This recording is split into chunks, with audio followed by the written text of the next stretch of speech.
모셨습니다. 네, 여러분 반갑습니다. 우리 집에도 사실 여러분과 비슷한 입장의 청년들이 있는데 많이 힘들죠? 대답을 안 하는 거 보니까 대답할 힘도 없는 거예요. 저는 저 뒤에도 보면 우리 기성세대들도 깨와 계신데 저는 사실 세상 사람들이 말할 때는 정말 힘들게 살았구나 이런 얘기들을 이제 듣기도 합니다. 그런데 요즘의 청년들과 제가 살아왔던 청년 시절을 비교해 보면 명백하게 요즘 청년 세대들이 훨씬 더 어려운 상황입니다. 여러분도 잘 알겠지만, 그러니까 먹고 사는 물질적인 기초 수준은 되게 높아졌죠. 밥을 굶지도 않고, 그래도 생존의 위협을 받거나 그러지는 않고, 직업의 질의 차이가 좀 있지만, 굳이 구한다면 또 구할 수는 있는데, 우리 청년들이 기대하는 수준에 맞지 않다는 점. 근데 결정적인 차이는 그런 것 같습니다. 미래가 희망적이냐. 당장의 상황이 좀 나을지는 몰라도 내일이 오늘보다 나을 거다. 10년 후, 20년 후. 또 내 자식 세대는 나보다는 더 나을 것이다. 라고 믿어지느냐의 차이 같아요. 우리가 성장하던 시기는 정말로 대한민국이 고도 성장하는 시기였죠. 전 세계에서 이렇게 빨리 산업화된 소위 경제적으로 성장 발전한 나라 대한민국이 유일하죠. 이거 정말 전 세계가 놀랄 일입니다. 엄청나게 빠른 속도로 성장했죠. 그래서 당장은 어려워도 정말 오늘이 어제와는 다르고 내일 모레는 오늘과는 당연히 더 낮게 변했을 거라고 믿어졌어요. 임금이 몇 년 사이에 2배로 오르고 이랬으니까요. 그리고 우리가 대학을 졸업할 때는 웬만한 회사에 취직해서 평생 정년이 보장되는 그런 시절이었죠. 그리고 당연히 호봉제에 의해서 특별히 잘못하지 않으면 월급도 올라가고 퇴직금도 있고 별로 걱정을 안 했습니다. 중간에 요즘처럼 이렇게 속된 말로 잘릴 염려 또 없는 직장이 매우 안정적이었어요. 그런데 지금은 완전히 반대가 됐죠. 직장을 구하기도 어렵고 구해도 안정성도 없고 또 미래가 그렇게 희망적이지도 않죠. 그러다 보니까 결혼도 연애도 다 포기하는 그런 안타까운 상황이 됐습니다. 이렇게 된 데는 여러분은 아무런 잘못이 없죠. 우리 기성세대들의 잘못입니다. 이런 점들을 예측하고 충분히 필요한 대책을 만들었어야 하죠. 제가 제일 책임이 크죠. 그래서 이제는 또 새롭게 길을 열어가야 합니다. 그래서 새 정부는 이제 고난이 좀 생겼기 때문에 새 정부가 해야 될 길은 기회를 많이 만드는 거예요. 모든 문제의 출발점은 거기 있다고 봅니다. 제가 최근에 어제 저녁에 이제 청년 관련 정책 논의를 하느라고 이제 수석 보좌관 회의를 했는데 거기 통계 자료 이런 게 있더라고요. 20대 여성의 70.3%는 여성이 차별받고 있다 이렇게 생각하고 20대 남성의 70.4%는 남성이 차별받고 있다 이렇게 생각하고 있어요. 그게 아마 일면은 또 타당할 겁니다. 그래서 제가 그 얘기를 우리 여기 계신 분도 계신데 한번 의견을 물어봤어요. 왜 이러냐 이랬더니 한 분이 그런 얘기를 했어요. 예를 든다면 취업을 하기까지는 여성이 좀 유리한 것 같다. 남성이 차별받는 것 같다. 예를 들면 군대도 가야 되는데 가산점도 안 주고 등등. 그런데 취직을 하고 난 다음 그 단계부터는 남자가 더 우대되는 여성이 차별받는 것 같다. 예를 들면 간부도 별로 없고 상사도 별로 없고 다 남성 중심으로 조직이 돼 있고 시설도 남성 중심이고 어쨌든 유리천정 같은 게 실제로 있는 것 같아서 취직한 다음부터는 여성이 차별받고 취직하기 전에는 남성이 차별받는 것 같다. 일면도 타당하죠. 그런데 이거는 사실은 어느 세상이나 있었던 일이기도 해요. 다 상대적이잖아요. 저는 청년 세대 전체가 일종의 피해 계층이라고 생각합니다. 그런데 청년들이 원래는 그렇게 되면 청년들이 대동단결이 되잖아요. 그죠? 기성세대에 비해서 청년 세대들이 사실 매우 구조적으로 어려워진 거죠. 기회 총량이 부족해서 과거에는 경쟁을 사실 행복하게 했죠. 야, 우리 서로 누가 1등 하나 한번 해보자. 너 1등 하면 그래 축하해. 이렇게 했는데 요즘은 경쟁이 전쟁이 돼가지고 반드시 친구는 죽여야 된다. 와 비슷한 상황이 됐죠. 원하면 내가 죽으니까 이렇게 됐죠. 이유는 단순하죠. 기회 총량이 부족해서 그렇습니다. 경쟁이 너무 극렬화된 거예요. 여러분 잘못은 아니죠. 그래서 이 작은 기회의 구멍을 통과하기 위해서는 온갖 기묘한 기술을 다 배워야 되는데 다른 사람이 통과하면 나는 통과할 수 없는 상황이기 때문에 정말 잔인하게 경쟁이 아니라 전쟁을 하게 됐고 그러다 보니까 정말 가장 가까워야 될 청년 세대들끼리 특히 남녀가 이 편을 지어 다투는 괜히 여자가 남자 미워하면 안 되잖아요. 여자가 여자를 미워하는 거 이해하는데 그럴 수 있잖아요, 그죠? 여자가 남자가 여자를 미워한다? 이게 상상하기 어려운 그러나 참으로 안타까운 일이 현재 벌어지고 있죠. 지역적 갈등도 심하고 세대 간 갈등도 심하고 남녀 간 갈등도 심하고 여하튼 갈등이 심해요. 이 모든 문제의 원천은 기회의 부족이고 기회의 부족은 저성장으로부터 오는 것이고 이 저성장은 사실 매우 구조화된 측면이 있고 이제 악순환이 되기 시작한 거죠. 인구가 줄어드니까 성장 잠재력이 떨어지고 성장 잠재력이 떨어지니까 현실 성장률이 떨어지고 성장률이 떨어지니까 기회 총량이 줄어들고 그러니까 더 좌절해서 결혼 안 하고 아이 낳지 않고 계속 악순환이 되고 있습니다. 이 악순환을 이제 전환을 해야죠. 기회를 만드는. 그래서 새 정부가 또 저를 포함해서 전부 다 성장 노래를 부르는 이유가 사실 여기에 있습니다. 그러니까 여러분께도 함께 더 많은 기회가 있는 그런 새로운 세상을 향해 같이 가도록 하자. 그리고 저는 이게 가능하다고 믿어요. 대한민국 국민들 위대한 국민들이죠. 정말 이 지도를 보면 이 거대한 이 대륙이 귀퉁이에 완하게 붙어 있는데 이렇게 독립 자주국가로서 수천 년을 이어오고 지금도 남들이 보면은 정말 위험한 상황, 나라가 망할 듯한 또는 나라가 망한 상황 이런 상황에서도 정말 그 안에 사는 우리 국민들의 백성들의 힘으로 그걸 극복해 오지 않습니까? 극복할 뿐만 아니라 세계에 지금은 자랑할 만한 나라가 돼 가고 있죠.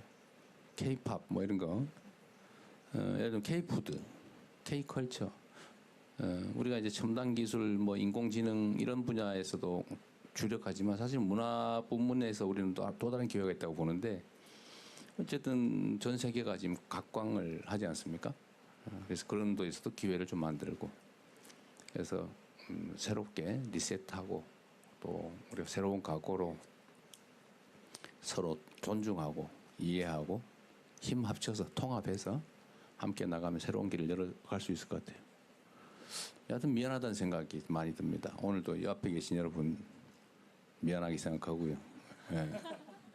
그러나 또 미안하다고 그냥 좌절하고 있을 수는 없는 거고 또 다투고 세월 보낼 수는 없는 일이어서 오늘은 여러분 의견을 좀 많이 들어보겠습니다. 그 속에 답이 있겠죠, 그죠? 네. 자, 이런 기회 자주 가지면 좋겠습니다. 그리고 마지막으로 정말 대화를 좀 많이 하면 좋겠어요. 점점 전에는 이렇게 실금을 그었는데 요즘은 실선을 그을 뿐만 아니라 아예 벽을 쌓아서 접촉이 잘 안 됩니다. 어제 마이클 샌델 그 분이 똑같은 얘기를 하더라고요. 요즘은 너무 벽이 높다. 그런 말씀을 잠깐 했어요. 제가 잠깐 봤는데 근데 우리는 대한민국 국민들이니까 같은 공간 안에 살고 협력해야 되기 때문에 노동자와 기업인들이 청년과 기성세대들이 특히 청년 남성과 청년 여성들이 대화를 많이 하면 좋겠습니다. 네, 고맙습니다. 네, 대통령님 감사합니다. 대통령님께서 함께 할 수 있다고 말씀 주신 것처럼 오늘 와주신 분들도 함께 문제를 해결하고 싶다라는 마음이 많기 때문에 오늘 이 자리에 오신 것이라고 생각이 듭니다. 네, 더 그 의미 있는 토론이 진행되면 좋을 것 같습니다. 이제 바로 첫 번째 세션을 진행해 보겠습니다. 첫 번째 세션의 주제는요, 청년의 사회 진출입니다. 청년들은 다양한 진로를 탐색하고 선택하는 과정에서 수많은 어려움과 고민을 마주합니다. 청년이 사회에 나아가기 위해 진로를 선택하는 과정, 그리고 새로운 분야에 도전하는 과정을 청년 두 분께서 먼저 이야기해 주시겠습니다. 첫 번째 발제자는 우리에게 익숙하면서도 낯선 재료에 새로운 생명을 불어넣어 주시는 분입니다. 청년 목수 김연서님을 모시겠습니다. 박수로 맞아주세요.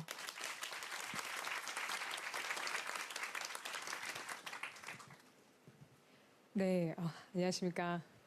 자유를 찾아 현장으로, 저는 첫 현장직 방충망을 시작으로 21살 때부터 현재는 목수로서 성장하고 있는 23살 김연서라고 합니다. 반갑습니다. 처음 마주한 현장직인 방충망 사업을 시작했을 땐 제게는 그게 단순한 일이 아니라 즐거움이었습니다. 처음의 목표는 사업성과 색다름으로 시작했지만 책상 앞에 답답한 일상을 좀 벗어나고자 자유롭고 역동적인 현장에 있다는 것이 너무 행복했고, 이상하게도 오늘도 출근이네 라는 생각은 전혀 들지가 않았습니다. 오히려 빨리 나가서 일하고 싶다는 마음이 앞섰습니다. 그러다 보니까 현장 기술에 더 빠져들게 됐고요. 하나라도 더 배우고 익히면서 이게 내가 가능할까가 아니라 어떻게 하면 더 재밌게 즐기면서 잘할 수 있을까라는 생각을 하게 되었고, 그 열정이 결국 저를 현장직 중에서도 가장 기술 난이도가 높은 목수의 길로 이끈 것 같습니다. 물론 여성으로서 현장직에 좀 도전하고 버티는 일은 생소하려만치 쉽지 않았습니다. 때로는 좀 편견 어린 시선을 받기도 하고 체력적으로 부족하다는 말도 많이 들었었습니다. 하지만 그럴수록 저는 편견을 깨고 싶었고, 더 해내어서 많은 이들에게 어린 여성 혹은 청년들도 해낼 수 있다는 걸 좀 보여주고 싶었습니다. 자유롭고 역동적인 현장이 저를 좀 움직이게 했고, 시작하기 전엔 생각지도 못했던 기술의 정점이라는 그런 열망이 저를 매일 성장시키고 있습니다. 우리 사회에서 기술 기반 현장직은 고되고 힘든 일이라는 인식 때문에 청년들이 쉽게 도전하지 못하고 있습니다. 좋은 대학, 좋은 회사만이 성공이라는 편견 속에서 진로 탐색과 경험의 기회가 부족하기 때문이라고 생각합니다.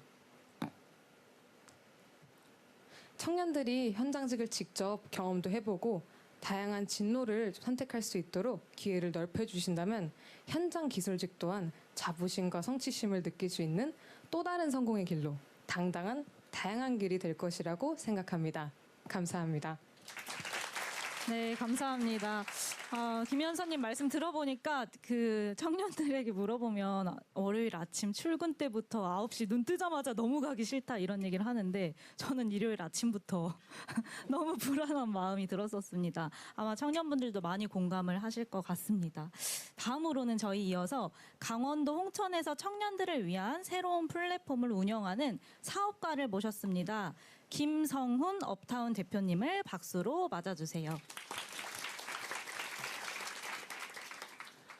네, 안녕하십니까.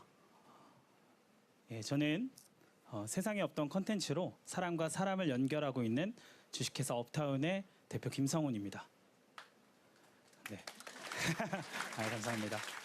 저희 업타운은 청년들의 외로움과 고독에 대한 고찰에서 시작했습니다. 네, 업타운의 이름처럼 답답한 도심, 지루한 일상 속에서 벗어나서 각기 다른 테마로 서로 소통하고 교류할 수 있는 소셜링 콘텐츠를 제작하고 운영하고 있습니다. 특히나 저희는 인구 소멸 지역 농촌에서 주로 활동을 하고 있는데요. 청년이장과 함께하는 낭만 촌캉스, 그리고 도시 청년들의 농활 체험기 등 수십 가지의 소셜링 콘텐츠로 2030 청년 세대를 이어오고 있습니다.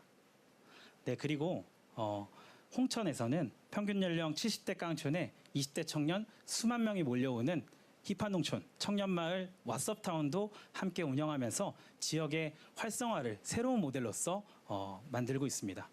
네. 말씀 중에 죄송하지만 대통령님, 그 강원도에 한번 오시면은 청년들이 어떻게 농촌을 바꾸고 있는지 한번 에너지를 보여드리고 싶습니다. 그때 안 오셔가지고. 저기 말고 딴 강원도.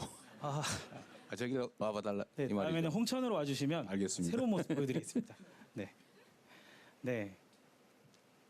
오늘은 청년들의 입장에서 사회에 진출할 때, 또 창업에 도전할 때 정부 지자체에 원하는 역할이 있을 것 같아요. 그런 이야기들을 해보고 싶은데요.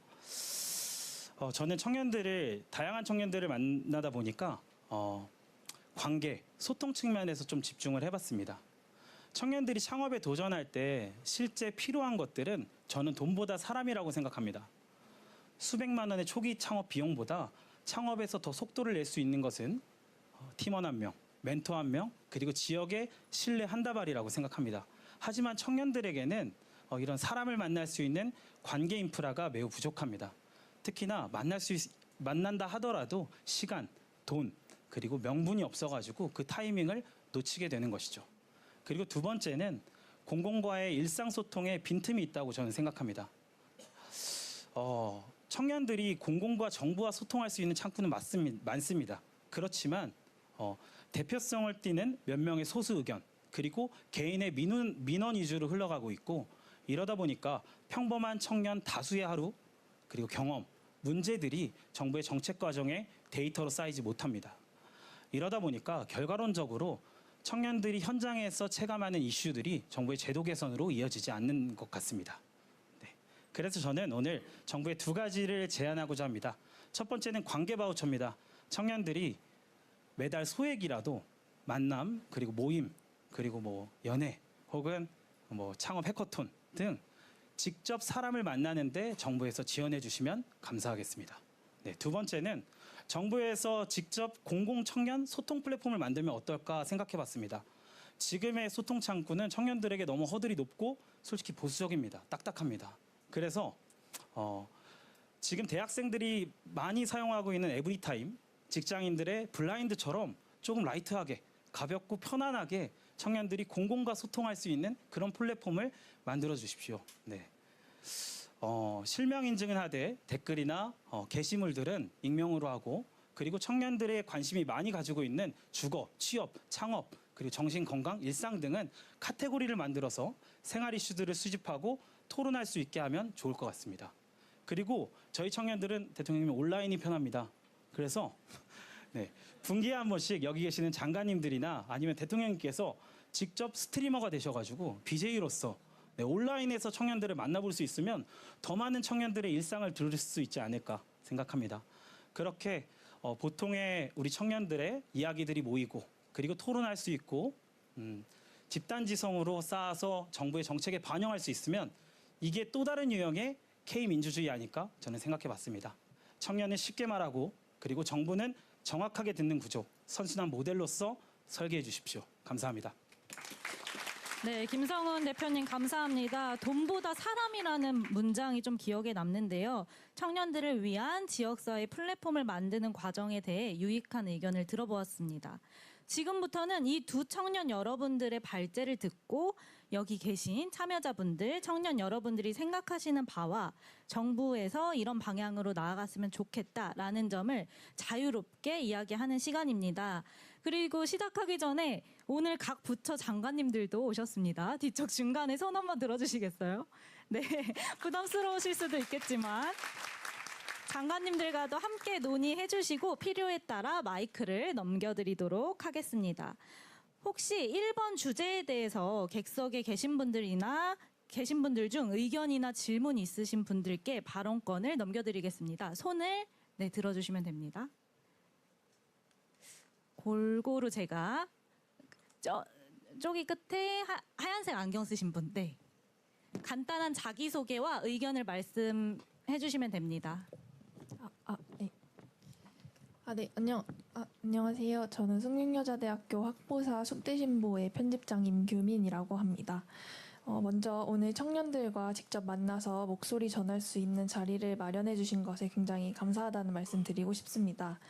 저는 학보사 편집장으로서 대학생과 청년층이 현실적으로 느끼는 고민과 바람을 대신 전달드리고자 하는데요. 청년들은 양질의 일자리가 부족해서 단기 알바나 불안정한 노동에 의존하는 경우들이 굉장히 많습니다. 그리고 인턴, 현장 실습, 대외 활동 등의 다양한 경험이 실제 취업으로 이어지지 못하는 경우들이 많고 해당 활동들이 무급이나 저임금으로 진행되는 경우들이 더러 있는데요. 이에 청년들의 사회 경험과 취업 연결성을 높이는 그런 정책들이 청년들에게 큰 도움이 될 것 같습니다. 예를 들어 현재 노동부에서 진행 중인 일경험 사업 같은 그런 정책들을 규모를 더 확대하거나 참여 가능한 직종들을 더 범위를 넓히는 방식으로 개선하는 것이 다양한 경력을 쌓고 실질적인 취업 기회를 얻을 수 있도록 그런 방법을 마련하는 데 도움이 된다라고 생각을 하고요. 이와 관련해서 청년들의 사회 경험과 취업 연결성을 높이기 위해서 정부 차원에서 다른 사업이나 정책을 다양하게 만들어 주시면 감사하겠습니다. 그리고 오늘처럼 청년들의 직접 의견을 전달할 수 있는 자리가 앞으로도 더 늘어나면 좋겠다는 말씀을 전하고 싶습니다. 감사합니다.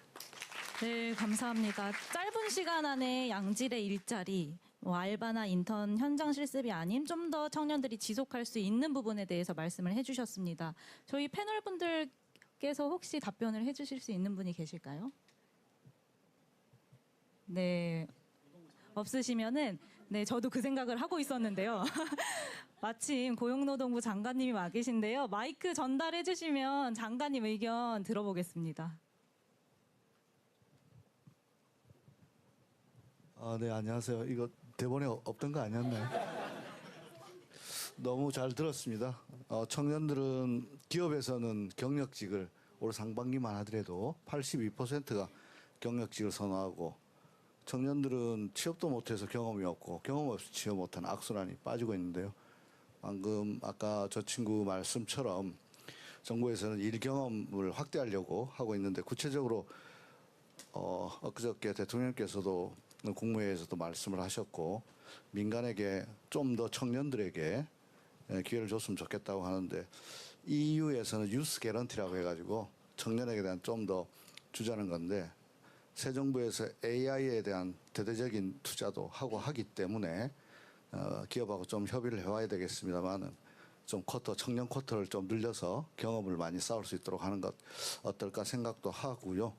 그 다음에 우리가 그 저출생 문제를 해결하기 위해서 육아휴직이라든지 뭐 또 노동시간 단축을 위해서 여러 가지 연차 활성화라든지 이런 것들을 하는데 그러려면은 좀 대체율이 있어야 되거든요.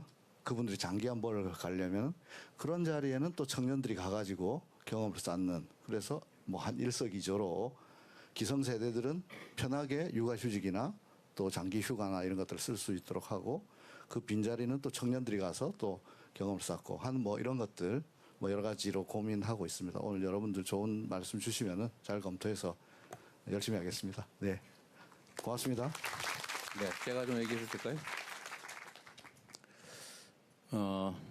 우리 학보사 오늘 학보사에서 꽤 많이 오셨다고 그러더라고요. 네, 하여튼 반갑고요. 지금 청년 취업과 관련해서는 여러 가지 이제 논점들이 있는데 제가 이제 사실 이게 그리 바람직하지는 않지만 제가 대기업 회장님들한테 읍소 부탁을 해가지고 청년들 좀 뽑아주세요. 예, 부탁을 했는데 다행히 부탁을 좀 들어주고 있어요. 그래서 하반기에 몇만 명 신규로 아마 청년들을 신입으로 뽑게 될 것 같은데 이게 매년 그러면 계속 확대돼서 갈 거냐 아마 쉽지 않을 수 있죠. 물론 뭐 삼성은 계속 하겠다고 하던데.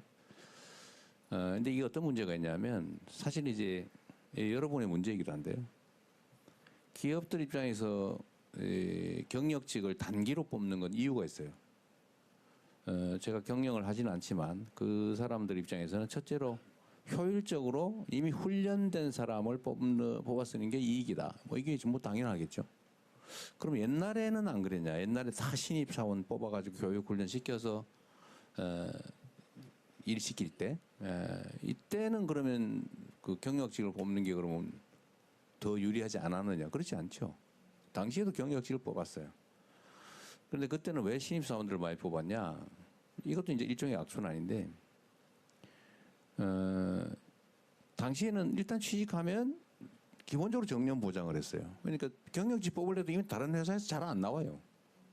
서로 그렇게 체계화돼 있으니까 경력직 뽑는 게 쉽지 않고, 근데 할 수 없이 당연히 신입사원을 청년들 뽑아서 일정 기간 교육시켜서 이제 제대로 된 업무에 투입하는. 그때까지 약간의 비용이 나겠지만 또 다시 제대로 된 일을 하면 또 성과가 나오고, 이렇게 하다가 이게 어느 순간에 깨진 거죠. 여러 가지 이유들이 있긴 한데 지금은 이제 종신고용, 정년 보장이 잘 없어요. 기본적으로 종신고용하지 않습니다. 그것도 이유가 여러 가지 있죠. 효율적이기도 하고, 또 하나는 이제 노동조합 이슈가 있죠. 고용의 유연성이 확보가 안 되니까 필요할 때 내보내고 다른 사람을 뽑거나 아니 전환을 하기는 쉽지가 않다. 그러니까 기본적으로 계속 쓸 거라도 일단은 뭐 한 2, 3년 계약으로 연 계약으로 계속 갱신하는 방식으로 쓰게 된 겁니다. 그러다 보니까 너무 이제 쉬워지니까 그러니까 경력직을 뽑는 게 또 쉬워지니까 다 이렇게 다 전환을 해가지고 청년들은 이제 길에서 스스로 상당한 경력과 실력을 쌓지 않으면 취업할 수 없는 지경이 된 거예요. 그래서 이거는 좀 구조적으로 정규직 취업을 정규직 채용을 회피하는 문화. 과연 그러면 훈련된 사람을 뽑는 것이 반드시 기업한테 유리하냐?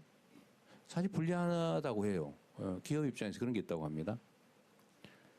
일하는 사람들이 소속감이 없어요. 내 회사가 아니에요. 나 언제 나갈지 모르는데 뭐. 그리고 그 회사에서 내가 성과를 내가지고 그 회사가 잘 돼도 나하고 아무 상관이 없어요. 내가 언제 나갈지 모르는데. 이게 생산성이 사실 올라가지 않는다. 일본은 여전히 종신고용이 주류라고 지금 들었는데 저는 그렇다고 일본 기업들의 경쟁력이 떨어졌냐? 또 그렇지도 않아요. 결국 이 부분도 사실은 우리가 상당 정도 토론하고 논의해서 필요한 것들은 서로 수용하면서 고쳐야 됩니다. 그리고 우리 노동부 장관님 말하기 되게 어려울 텐데 청년 고용을 지금 어쨌든 몇만 명 해주겠다고 지금 이제 하는데 이게 지속되려면 기업들이 손실이 없어야 되거든요. 그 손실을 어떻게 보전해 줄 거냐. 교육 훈련을 기업들이 대신하는 거잖아요. 지금은 돈으로 정부 재정으로 다 교육 훈련 시키고 있거든요. 근데 이제는 기업들이 만약에 그렇게 해주면 기업들이 하는 그 역할에 대해서 세제 혜택을 주든지 어떤 경제적 혜택을 주어서 손해가 안 나게 하는 그런 시스템도 좀 필요하지 않을까 하는 생각이 듭니다. 제가 다음부터 말 많이 안 할 테니까 많이 하세요. 네, 감사합니다. 오늘 제가 말 많이 안 하는 게 컨셉인데. 저희 1세션 시간이 지금 15분 정도 남았는데요. 질문을 한두 개 정도 더 받아보려고 합니다. 네, 아까부터 눈빛을 너무 보내주셔가지고 앞쪽에 네, 흰색 옷 입으신 분 간단한 소개와 의견 부탁드립니다. 앉아서 할까요? 편하신 대로. 네. 안녕하세요. 저는 원주에서 온 청년 이재민입니다. 큰 과제 두 가지 제안을 좀 드리고 싶은데요. 청년이 사회 진출을 이야기할 때 무엇보다 사회적 인식의 간극을 좁히는 노력이 필요하다고 생각합니다. 사회는 청년들이 힘든 일을 피한다고 하지만 실제 청년들은 이미 무한 경쟁 속에 살고 있습니다. 이제는 청년들에게 용기를 주고 좌절하지 않도록 직접 메시지를 전달해야 합니다. 그래서 청년들의 삶을 직접 체험하고 공감 소통하는 이야기를 전국에 확산하는 정부 조직 K-미디어 채널이 꼭 필요하다고 생각합니다. 그 채널은 열심히 살고 있는 청년들에게는 응원을 할 수 있고 주저하고 있는 청년들에게는 할 수 있다는 용기와 동기부여를, 그리고 사회에는 청년들이 열심히 살고 있다는 메시지를 전국적으로 줄 수 있는 지속적인 플랫폼이 될 것입니다. 그리고 한 가지가 더 있는데 빠르게 말씀드리겠습니다. 그리고 청년의 사회 진출을 위해서는 수많은 정책과 제도들이 이미 마련되어 있지만 청년들이 그 제도가 있다는 사실조차 모르고 내가 대상자인지 알지 못합니다. 그래서 저는 청년 정책 자동화 매칭 시스템이 필요하다고 생각합니다. 또한 정책 제안 포털을 마련해 주시고 제안이 정책으로 이어진다면 땡땡 이재명 정부 땡땡 청년이 제안한 정책입니다 라는 표기를 붙여주셨으면 좋겠습니다. 그래서 청년들의 자부심과 참여율도 높아질 것이라 생각합니다. 더 이상 문제 제기가 이어지지 않고 청년들이 직접 체감할 수 있고 현실적인 지속 가능한 제도적 장치가 필요하다 생각합니다. 감사합니다. 네, 지금 말씀 주신 부분은 K미디어 관련해서 좀 더 청년들과 소통하고 열심히 산다 이것을 좀 인터뷰할 수도 있고 나중에 나와 주실 거죠? 네. 그리고 또 청년 매칭 자동화 그 시스템 저희가 온통 청년이라는 게 있습니다. 온라인 플랫폼이. 그런데 저희도 지금 계획을 계속 하고 있는 게 좀 더 구축화해서 청년분들 체감도를 높이게끔 정비를 해야겠다. 이런 논의는 되고 있어요. 22일 날 청년 대책 발표가 되니까 그 부분도 한번 살펴봐 주시면 좋겠습니다. 네, 혹시 패널분